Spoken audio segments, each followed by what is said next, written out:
Sometimes we find ourselves at a time in life when we've got quite a lot of stress going on, and sometimes that stress is actually inescapable. Sometimes it's your day-to-day work, so when people say things like exercise, it's not always accessible. No one on your team's going to appreciate if you suddenly say, I'm going for a jog right now, when you're in the middle of a meeting or halfway through a lecture.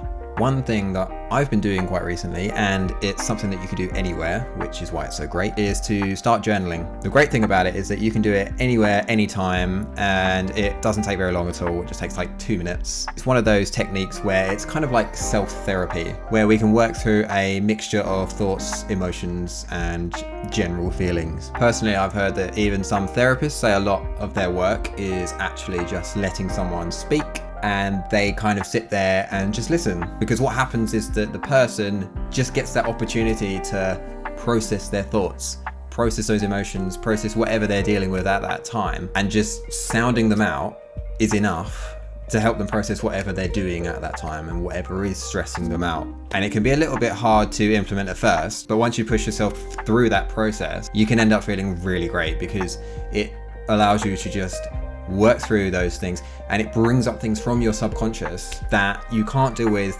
while they're in your subconscious because you're not conscious of them. And once they're out of your subconscious into your conscious brain, then you can organize them.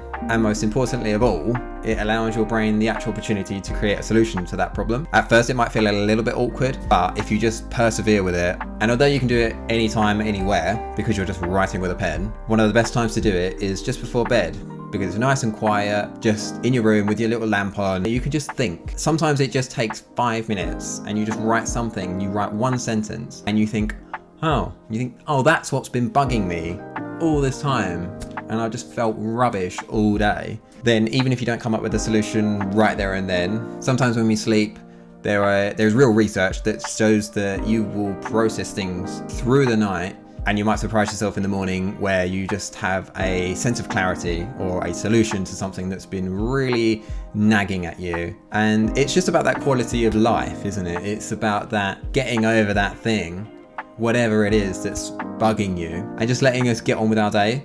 And that's the overarching thing, really. It just allows you to clear that brain fog, come up with a solution to whatever problem you're dealing with, and then you get that energy to just do the things that you want to do with your life, because that's what it's all about, is just doing the things that you want to do and living the way you want to live in the most effective way that you can.